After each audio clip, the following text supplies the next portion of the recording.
And of course, your story with Taz really starts before he was an in-ring commentator. Let's go back to August of '99. Hmm. And the Torch would say that Paul Heyman fully expects WCW to raid his ECW roster before the TNN show begins, but he says he's not worried because he's been trying to lock down a lot of his talent to more long-term deals. And it's written at the time that Taz had always been under a handshake agreement. When you think back to 1999, this is August of '99, and obviously the industry is abuzz about ECW finally having television clearance. It feels like Taz had been on your radar for maybe a little while. Yeah. Were you concerned that WCW may snatch up some of that ECW talent before you had a chance? Well, it was always on my mind. Taz, grew up in New York, Red Hook, Brooklyn area, if I'm not mistaken. And he was living on Long Island, so he's a local. And he was a WWE fan all those years because he grew up there, and it's just in his blood. And a lot of his heroes were on the WWE roster at that point in time. So he, as a matter of fact, he contacted me, and he left me a message that my secretary took, and it was one of those little pink message things, and it said the caller was Peter Cernicia. I may have mispronounced that, probably did. Don't mean to. So I was really interested in hiring Taz.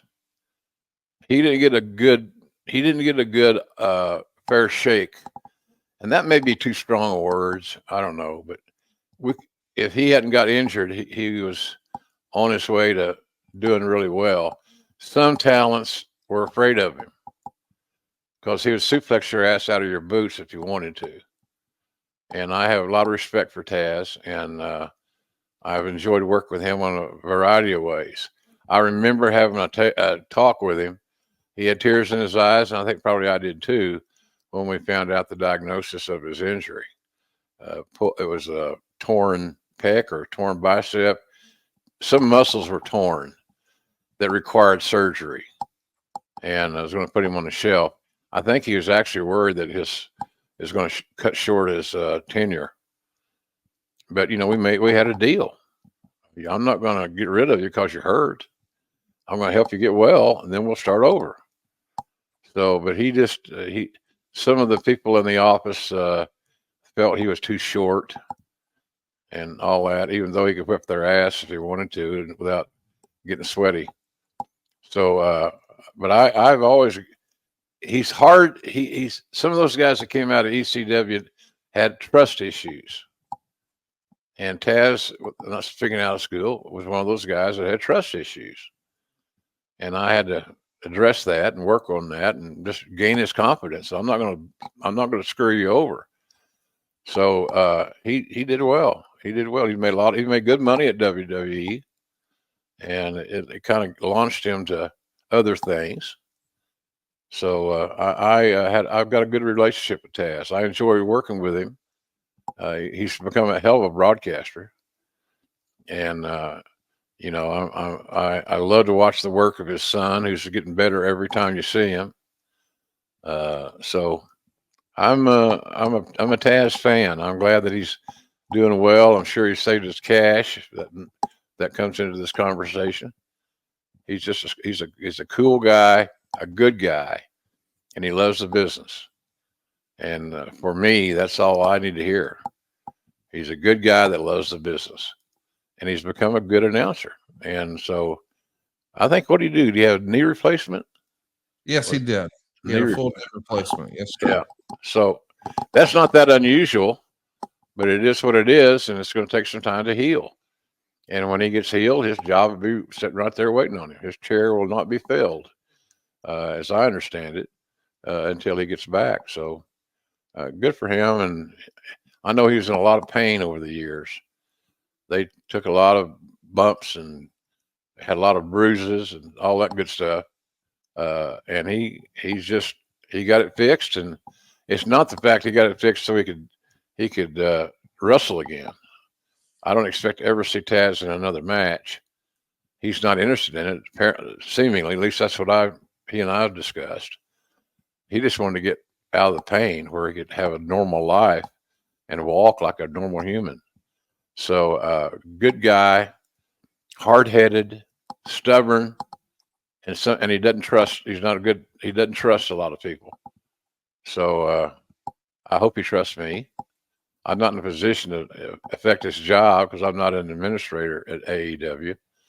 But he's a stubborn son of a bitch, and he's smart, really smart to the wrestling business. So I have a good relationship with him, and I'm proud that I do. He's a friend, and to me, in the wrestling business, if you got a friend, embrace that, because sometimes those friendships don't last long. Well, we got to talk about 1999 because this is an interesting time. You know, there was a time when ECW was bouncing paychecks, and we're out of that now. And we're trying to, say, hey, guys, we finally made it. We're on national TV, but people are being paid a little slower. Houses seem to be down. There is some hurt feelings and some stress in the locker room. And allegedly, here in August of 99, around this time, is when some of the top guys like Taz and Justin Credible and Rob Van Dam start getting proof that, hey, you do actually have a health insurance plan here with ECW. Paul Heyman has come through in that regard. Maybe it was the sticking point for some of the talent that he was trying to put on paper. But by August 9th, Dave Meltzer would write, Taz was negotiating with the WWF over the past week, but by the end of the week was said to be leaning towards staying put. Wade Keller would even report that Taz signed a 3-year deal. He had been on a handshake agreement since day one with the company, but now that he's on paper, he's believed to be, according to Wade, the final piece in Heyman's plan to sign all the upper roster performers to exclusive deals. Now, we know this winds up not being the case, and he winds up not actually signing. We know that because he's going to become a part of the WWF. But at least at first, people thought he was sticking around, and there was even an idea that, hey, if he's leaving, then on the second episode of ECW on TNN, in week 1, we'll have Rob Van Dam drop the TV title, and in week 2, we'll have him win the world title. But since Taz seems to be sticking around, we're going to scrap those plans. And here's what's written in the Observer. The actual story on negotiations with the WWF were that Brad Small, who was said to be representing Taz, had called both the WWF and WCW. He asked for $450,000 per year and a maximum number of dates. WCW never even responded. WWF responded with a no thanks, but eventually did counter with a lowball $200,000 downside guarantee, and that's where it ended. Taz himself supposedly never spoke with Jim Ross or Vince McMahon. Daily Variety played the story up as if TNN had anteed up a 7-figure 3-year contract to get Taz to turn down these lucrative offers. Top money right now in ECW is $3,000 per week. Taz was earning in that range and may have gotten a raise, but the idea that there was this aggressive bidding war for his services is pure fantasy. That's what's written in the Observer. And man, they got it all wrong. I just find that so fascinating that everyone thinks he's sticking, and no, he actually left. Do you remember dealing with Brad Small at all? What can you tell us about? Yeah, Brad? a little bit. I like Brad. Brad's a good guy. He's a straight shooter, smart, young. Still, he was been a wrestling fan all his life, but he's a good attorney. And I worked with him some on this project. At the end of the day, it was primarily Taz and me, and which I liked. I think he liked it too, because, there's an old saying that they say here in Oklahoma, you can talk to the horse's head or you can talk to the horse's ass. And on that particular occasion of that exchange, I was the horse's head. Not to say that I haven't been the horse's ass on many occasions. I have.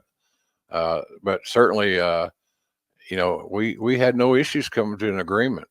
He was going to make so much more money. But the other issue is that he knew that he was not going to have any issues getting paid. The checks were not going to come late, type thing. So, and when you got a family and you got a young son, hell, that's a pretty good find for the wrestling business. So they offered him some security, nice paydays, and the opportunity to get over and make even more money. And he was well on his way of doing that until he got injured. So that set us back.